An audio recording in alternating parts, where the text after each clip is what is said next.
Entrevista con Juan de Marcos González. Estamos aquí para pasar unos momentos muy agradables con el famoso maestro Juan de Marcos González de Cuba, director musical de los Afro-Cuban All-Stars y de la Buena Vista Social Club. Bienvenido, maestro. ¿Cómo está usted? Estoy muy bien. Muchas gracias por darme la oportunidad de hablar contigo. Para mí es un privilegio hablar con un excelente músico, que es lo que tú eres.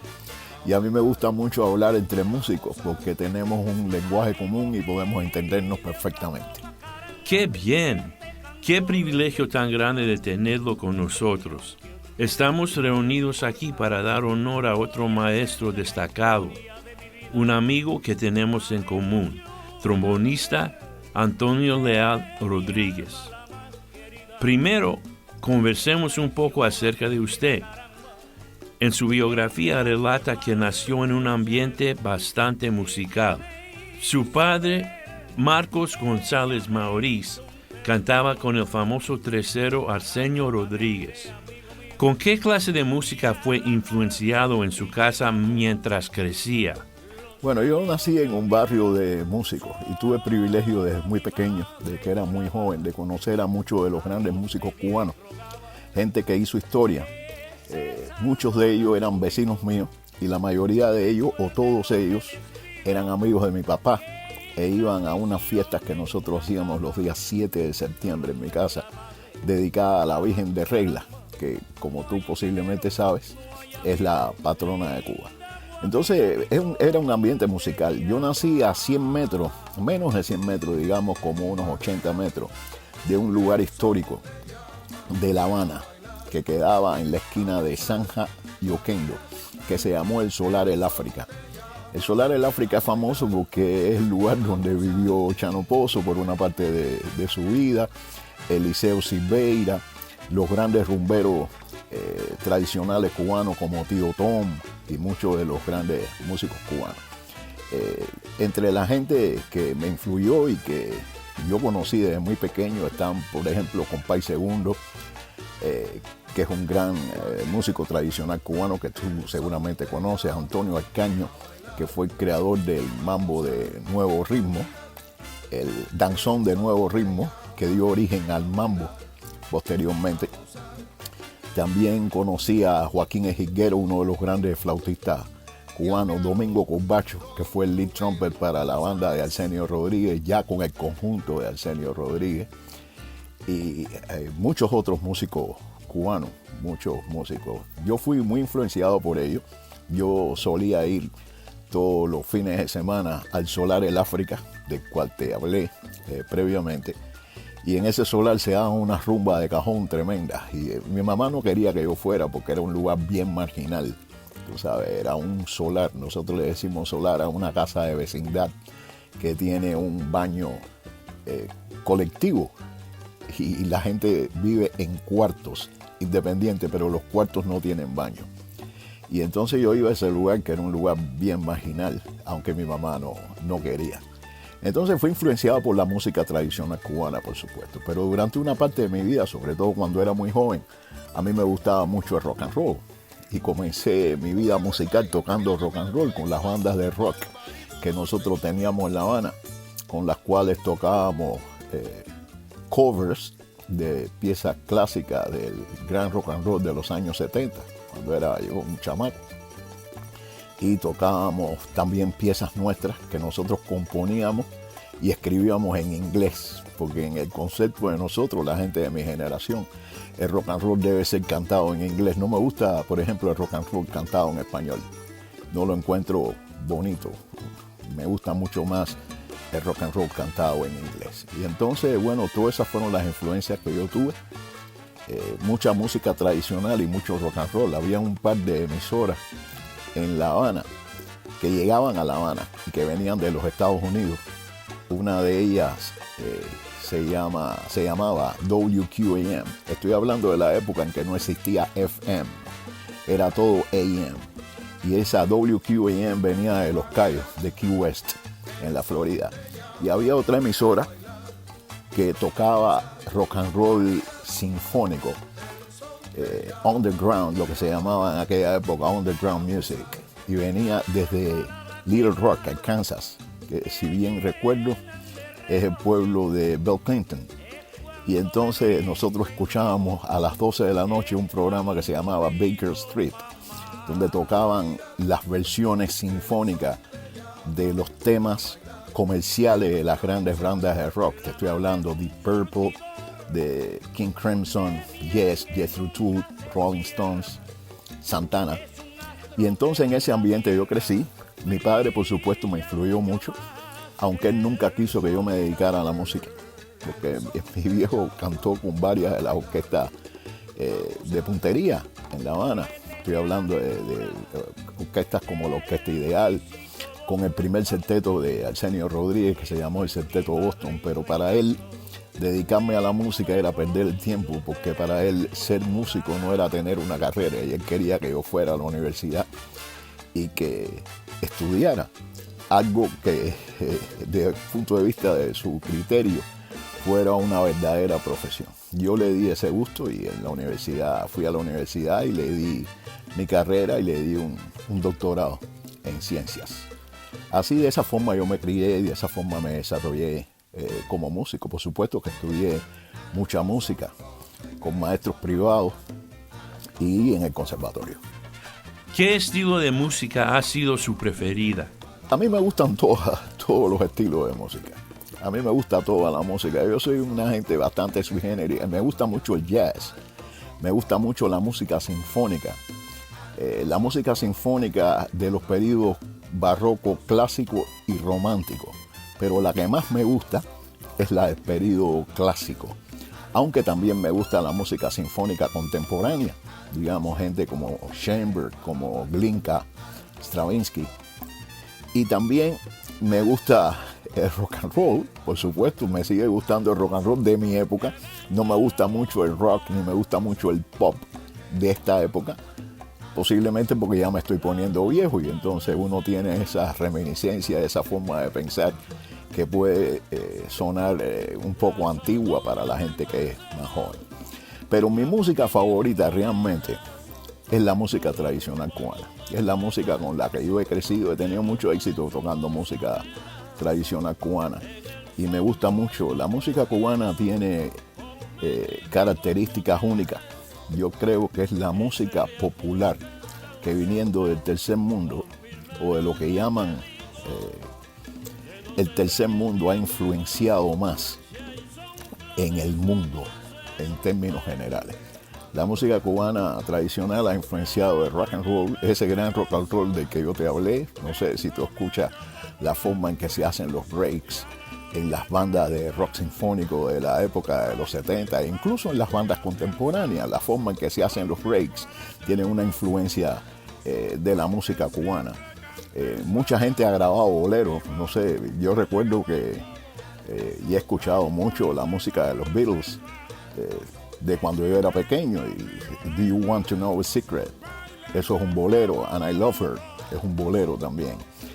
Los músicos sinfónicos, no sé, Bernstein, Aaron Copland y muchos otros músicos sinfónicos, los Gershwin, han escrito basados en la música cubana. Y entonces mi música favorita es la música tradicional cubana. Tengo mucha música tradicional cubana en mis manos. Tengo todo lo que grabó Arsenio Rodríguez, que es mi ídolo y que yo considero uno de los músicos más importantes que hemos tenido en lo que tenemos de vida, en la corta vida que tenemos como país, porque mi país no es como el tuyo, que es un país con siglos, milenios de historia. Somos un país de 500 años. Y entonces te repito, la música tradicional cubana es la que más me gusta y es la que más escucho. Tengo todo lo de Benny Moré, casi todo lo de Arsenio, prácticamente todo lo que grabó Arsenio, tanto aquí en los Estados Unidos como en Cuba. Él grabó mucho, gran músico, Miguelito Valdés, los grandes músicos cubanos, Damaso Pérez Prado. Me gusta mucho la música tradicional. Y de las formas de la música tradicional, la que más me gusta es el septeto. El septeto, que tiene pocos instrumentos, todo el sonido es acústico, pero tiene todo el sabor concentrado, todo el sabor de la música cubana tradicional. Nos gustaría que nos contara cuál es el origen del grupo Afro-Cuban All-Stars, donde tocaba Profesor Leal con usted? Bueno, mira, en el año 1996 nosotros hicimos unas sesiones de grabaciones, unas sesiones que ahora se conocen como las sesiones de Buenavista Social Club. Cuando grabamos el Buenavista Social Club, grabamos 3 discos. Originalmente íbamos a grabar solamente 2, uno con el sonido de la Big Band cubana de los años 50 y el segundo disco con el sonido del son oriental cubano, que es un poco distinto que el son urbano habanero. Entonces eran los 2 discos que íbamos a grabar, pero al final sobró un poco de dinero y pudimos grabar un tercer disco a Rubén González, que era una de las figuras que participó en la grabación de ambos discos. Entonces hicimos 3 discos. Pero cuando tú trabajas la música del mundo, como le dicen, repito otra vez, como es normalmente llamada en los países primermundistas, tú no puedes, no tienes una estructura, no tienes el dinero para crear una estructura de marketing que te permita promover los discos de una forma adecuada. No hay el dinero. Y entonces para poder promover los discos tú tienes que salir al escenario para convencer al público que el producto que tú estás vendiendo es un buen producto y que ellos deben comprarlo. Entonces cuando terminamos los 3 discos, eso fue en el año 1996, comenzamos en marzo de 1996. Se hicieron las mezclas y se hicieron las grabaciones, se hicieron las mezclas. Pero nosotros necesitábamos una orquesta para poder presentar públicamente la música. Y entonces Nick Gold, que fue productor ejecutivo de los discos, que pertenecía a él a un sello pequeño inglés que se llama World Circuit, Nick y yo llegamos a la conclusión de hacer una banda, hacer una orquesta con la cual nosotros pudiéramos presentar los 3 discos, la música que grabamos en los 3 discos. Entonces creamos una banda y le pusimos a la banda Afro-Cuban All Stars por una razón importante. Machito, la banda de Machito se llamó Machito y sus Afrocubanos y fue una de las grandes bandas cubanas en los Estados Unidos en esa época. Y tanto Nick como yo éramos o somos fanáticos de la música y de la obra de Machito y de Mario Bauzá. Y entonces decidimos llamarle a la orquesta Afro-Cuban All Stars. No le podíamos decir Juan de Marco y sus Afro-Cubans o algo por el estilo porque iba a ser una copia de lo que hizo Machito. Entonces le pusimos a la banda Afro-Cuban All Stars. En primer lugar porque somos afrocubanos y la influencia de África en nuestro país y en nuestra cultura es enorme. Y en segundo lugar porque el conjunto estaba conformado por estrellas, mayormente ellos de la tercera edad, que fueron los músicos con que nosotros grabamos el Buenavista Social Club y el disco de Rubén González y el disco de Big Band que se llamó Afro-Cuban All Stars después. Entonces le pusimos Afro-Cuban All Stars a la banda y en el año 1997, en abril de 1997, salimos a trabajar. Y salimos a convencer al público de que la música que nosotros estábamos vendiendo era buena. Y tuvimos un éxito absolutamente enorme. En esa época todavía no tocaba conmigo Leal. Los trombonistas que fueron conmigo fueron Aguaje Ramos, Jesús Ramos Reonet, que nosotros le decimos Aguaje, es un nickname. Y el otro era Molote Martínez, Alberto Muñoz Martínez. Esos eran los 2 trombonistas. Todavía Leal no trabajaba conmigo. El que grabó conmigo fue un compañero de Leal cuando grabamos los discos, pero que tenía su orquesta y que no podía ir conmigo en esa época, que se llama Demetrio Muñiz, uno de los grandes. Yo creo que tú deberías hablar con Demetrio con relación a Leal, porque ellos son muy amigos. Pero entonces todavía Leal no estaba conmigo, hasta el año 1999. En 1999 yo le produzco un disco a un gran cantante cubano que se llama Félix Baloy. Y para ese disco yo llamo a Antonio Leal. Y Leal viene conmigo al disco. Y a partir de ese momento, Antonio Leal estuvo trabajando conmigo hasta el año 2007, que fue cuando yo tuve que salir de Cuba por la universidad de mis hijas. Mis hijas iban a estudiar a México y entonces yo salí con ellas y me fui a México. Y todo ese periodo de tiempo lo estuve trabajando con Leal. Yo creo que Leal es uno de los músicos más importantes que ha habido en la historia de la música cubana en el siglo XX y lo que llevamos del siglo XXI.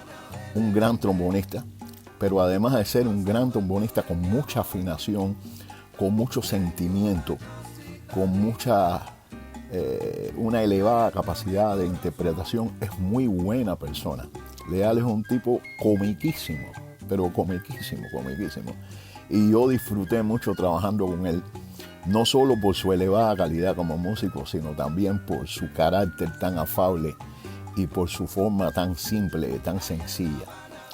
Un gran músico. Tuve el privilegio de trabajar con Leal durante esos años, 8 años que estuvimos trabajando constantemente y los cuales recorrimos el mundo prácticamente. ¿Cuál es la relación que existe entre los Afro-Cuban All-Stars y la Buena Vista Social Club? ¿Cuál de las dos orquestas se formó primero? La primera que se formó, como yo creo que ya te expliqué un poco, fue Afro-Cuban All-Stars. Buena Vista Social Club fue un disco que nosotros hicimos. Y a todas las grabaciones que nosotros hicimos, que fueron 3 discos distintos, nosotros le llamamos las sesiones de Buena Vista Social Club. Pero la primera orquesta, como orquesta, que se formó fue Afro-Cuban All Stars, que fue la banda que se creó para presentar la música que grabamos en los 3 discos. ¿Entiendes? La primera de todas las bandas. Ahora, luego hubo un éxito tan grande, pero tan grande, y una demanda tan grande, que a finales del año 99 nosotros decidimos crear una orquesta para Ibrahim Ferrer. Que Ibrahim Ferrer, Compay Segundo y Rubén González fueron la gente que más éxito tuvieron con ese lanzamiento de los discos. Se convirtieron en estrellas prácticamente de pop. Y entonces en el año 99 fue que yo hice un split de las bandas con Nick Gold y creé una orquesta para Ibrahim Ferrer, que luego le llamamos Buena Vista Social Club. Realmente los únicos conciertos de un Buena Vista Social Club real, cuando te digo real es porque después de eso le han llamado Buena Vista Social Club a muchas orquestas que no son Buena Vista Social Club. ¿Entiendes? Los únicos conciertos reales de Buena Vista Social Club fueron 2 en el Teatro Le Carré en Ámsterdam, uno en el Carnegie Hall de New York City y uno en el Auditorio Nacional de México, de la Ciudad de México. Ahora, la primera de todas las bandas que se hizo fue Afro-Cuban All Stars, y del Afro-Cuban All Stars varios músicos, cuando nosotros hicimos el split, varios músicos que trabajaban conmigo fueron a trabajar con Ibrahim Ferrer y le llamamos a esa orquesta Buena Vista Social Club. Y yo me quedé con el nombre de Afro-Cuban All Stars porque también tenía otros proyectos. Yo quería trabajar una música donde mezclara los elementos de la música tradicional con la música contemporánea y no seguir tocando los mismos temas tradicionales que nosotros grabamos con el Buena Vista Social Club. De esa forma es como ocurrió todo. Bueno, Cuba es famosa porque ha producido músicos extraordinarios que son conocidos en el mundo entero. ¿A qué cree usted se debe esto? Yo pienso que Cuba es un país especial. Cuba es un país que durante muchos años, pero muchísimos años, ha estado sometida a un estrés tremendo. Y el estrés desencadena la creatividad. Cuando uno está en una situación tensa, la potencialidad creativa se potencia. Eso es lo que yo pienso. Nosotros, hace 500 años llegaron los españoles. Los españoles prácticamente masacraron a los indígenas de los nativos del país. Después empezaron a importar negros desde el África y los negros sufrieron también cantidad. Después, en el año 1898 estábamos ganando la guerra de independencia y entraron los americanos. Y estuvimos con una serie de apéndices en la primera constitución, un apéndice especial en la primera constitución que nosotros hicimos en 1902, que le daba el derecho a los Estados Unidos de entrar al país cada vez que quisiera. Y entonces todo eso hasta el año 59, entró Fidel Castro, se creó la Revolución Cubana y siguió el mismo estrés, porque estaba la situación tensa con los Estados Unidos de América, que es el país más poderoso del mundo, y además estaba la rusificación o la europeización del país debido a la influencia de los rusos, que eran prácticamente la potencia que determinaba todas las cosas en Cuba. Es decir, ha habido mucho estrés y ese estrés genera la creatividad. Pero hay algo que es muy importante. Cuba junto con Brasil fueron los últimos países que eliminaron la esclavitud. Nosotros tuvimos esclavitud hasta el año 1888 de forma oficial, pero se sabe que después del año 1888 todavía estaban entrando de contrabando negros a Cuba. Una de las etnias que entró a Cuba en ese periodo de final de la esclavitud fueron los congos, los bantú. Y los bantúes, como tú sabes, son una potencia musical. Y nosotros tenemos toda esa herencia africana. Y esa herencia africana, que está tan vigente y tan presente dentro de la cultura cubana, determina que mezclada esa influencia con las influencias que vienen de Europa y la capacidad creativa que tienen los músicos cubanos, ha determinado la potencia y la fortaleza de la música cubana en el mundo. Yo pienso que, como te dije al principio, Cuba, yo creo que es el país que más ha influenciado a nivel global todos los géneros de música del mundo. Nosotros somos una gran potencia desde el punto de vista musical. En términos generales no tenemos nada, porque Cuba es un país sin recursos prácticamente, pero tenemos la música. Y la música es simplemente brillante.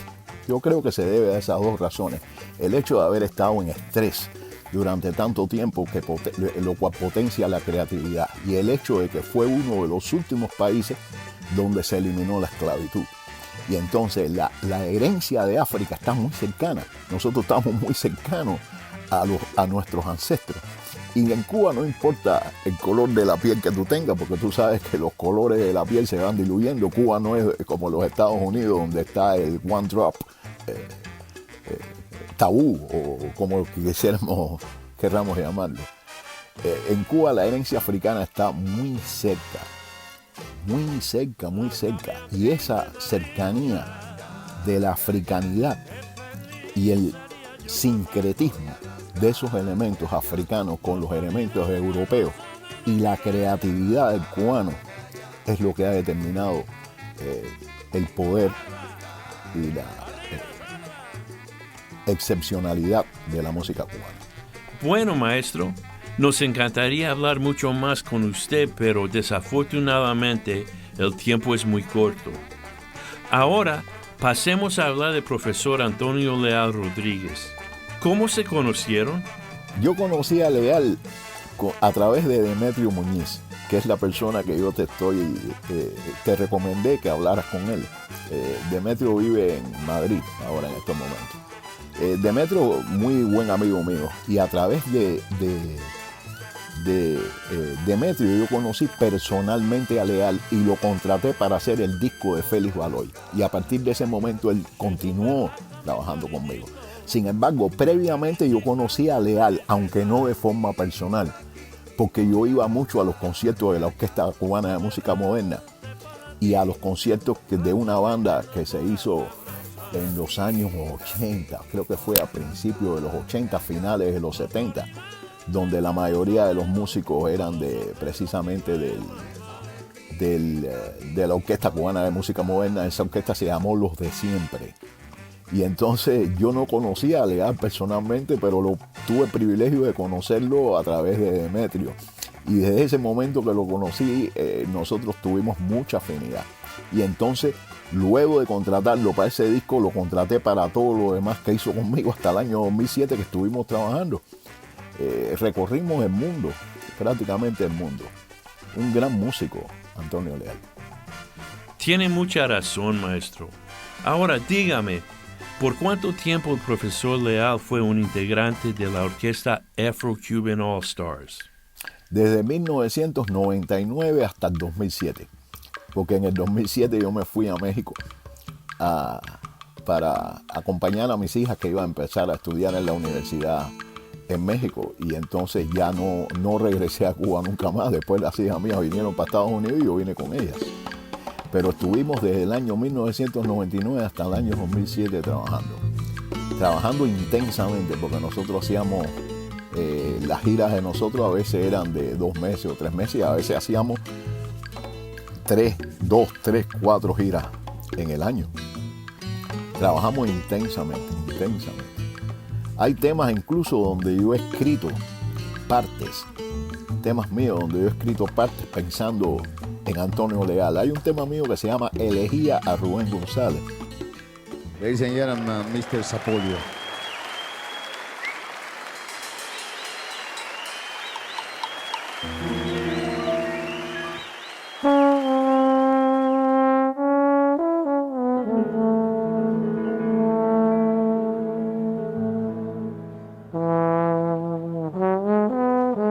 Rubén, un gran pianista, muy amigo de mi papá. Y entonces cuando él falleció, yo le escribí un tema que se llama Elegía a Rubén González. Hay una parte, es como si fuera una mini suite, como al estilo de lo que hacía Chico Farro. Una primera parte de son, después tiene una parte de bolero y después tiene una parte que es como si fuera feeling, lo que nosotros decimos la música de feeling, donde el intérprete toca ad libitum, acompañado por el piano. Y yo escribí esa parte pensando precisamente en Leal y pensando en las posibilidades que él tiene de hacer respiración continua. No sé cómo le dicen ustedes en inglés. En inglés se dice circular breathing.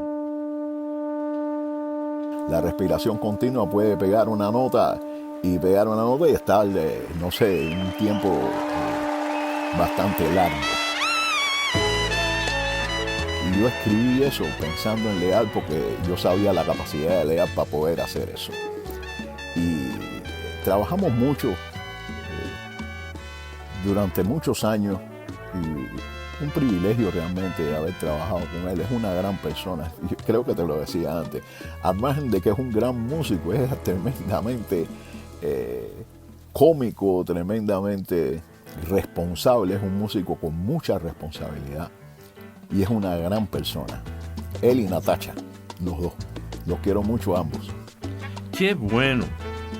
Como usted sabe, el profesor Leal viajó con los Afro-Cuban All Stars por todo el mundo. ¿Recuerda usted algunos eventos especiales que nos pueda compartir? Yo recuerdo, y que Leal siempre se está acordando mucho de eso, y él me lo ha recordado en varias ocasiones. Cuando nosotros hicimos el primer concierto con Afro-Cuban All Stars, pero presentando la música de Buenavista Social Club en Guadalajara, él siempre se acuerda de ese concierto. Después de eso, después de Guadalajara, nosotros fuimos a tocar el Auditorio Nacional de la Ciudad de México, que yo considero uno de los lugares más importantes desde el punto de vista musical que existe en este hemisferio y en el mundo. Hay también un concierto muy bonito que hicimos en el Royal Festival Hall en Londres, el Royal Festival Hall, y que fue trabajando con Félix Valois, presentando el disco de Félix Valois. Creo que eso fue en el finales del 99 o en el año 2000, me parece que fue en el año 2000. Me gusta mucho ese concierto y fue un momento importante. Otro momento importante fue cuando fuimos por primera vez a Japón, que creo también que fue en el año 2000, no estoy muy seguro si fue 2000 o 2001, y tocamos un concierto muy bonito en el Set Tokyo Arena de Tokio. Y bueno, con Leal recorrimos el mundo. Nosotros estuvimos desde Grecia hasta Turquía, Alemania, casi todos los países de Europa Occidental, los países de Europa Oriental, como en Serbia, en Macedonia, en Hungría. Incluso fuimos bien al norte, fuimos hasta Islandia y bueno, toda la Escandinavia, Finlandia. Y hacia el sur, bueno, aquí en América Latina tocamos en México muchas ocasiones. Tocamos también en la Argentina, tocamos en Australia. Hemos recorrido el mundo. En el año 2000 nosotros estábamos tocando en los Juegos Olímpicos de Sydney. Y realmente pasé un tiempo espectacular con Leal, que yo te repito y tal vez lo diga mucho en muchas ocasiones y lo repita, porque como me estoy poniendo viejo repito las cosas, pero Leal, además de ser un gran músico, es una gran persona. Y yo disfruté girando el mundo completo, tocando muchos conciertos, pero cientos, miles, digamos, de conciertos nosotros hicimos juntos. Y fue una cosa absolutamente excelente. La última vez que tocamos en Australia creo que fue en el 2005, él estaba conmigo también. Aquí en Norteamérica hemos tocado, bueno, ya mencioné México, pero muchas veces en los Estados Unidos, muchas veces en Canadá. Hemos recorrido el mundo y realmente haber trabajado con Leal y haber hecho todos esos conciertos con Leal ha sido un privilegio. Bueno, maestro, fue un gran placer haber conversado con usted. Le agradecemos mucho su participación hoy. Bendiciones. Muchas gracias por darme la oportunidad de hablar contigo. Y sobre todo, muchas gracias por darme la oportunidad de hablar de Antonio Leal, que es una persona que yo quiero mucho, que lo queremos mucho. Nosotros aquí en mi familia, no solo yo, sino también mi esposa, que siempre ha trabajado con nosotros, mi esposa, mis hijas, mi hijo. Todo el mundo quiere mucho aquí a Leal en la familia y me alegro mucho de que hayas tomado la iniciativa de hacer este programa especial sobre su música, sobre su vida, sobre su obra y sobre su trascendencia. Es muy importante darle el reconocimiento que merecen los grandes músicos cubanos. Muchas gracias por darme esta oportunidad. Ahora quiero compartir con ustedes parte de una carta escrita por el conocido productor y músico Bobby Carcassés, describiendo al profesor Antonio Leal Rodríguez. Él dice así: La lealtad de un gran músico cubano. Para hablar del gran músico Antonio Leal, solo tengo que comenzar con una definición: un músico perfecto, profesional, intachable, amigo, hijo, padre, hermano, esposo, abuelo, persona de altísimos valores y al final auténtico, sencillo y sobre todo humilde, la virtud más estimada por Dios, Padre Celestial del universo. Antonio Leal, aparte de los valores ya mencionados, le daba colorido y frescura a la historia del teatro cubano. La profesionalidad de la cual hablé consistía en el dominio de la lectura a primera vista, el sonido puro y misterioso y la dicción impecable.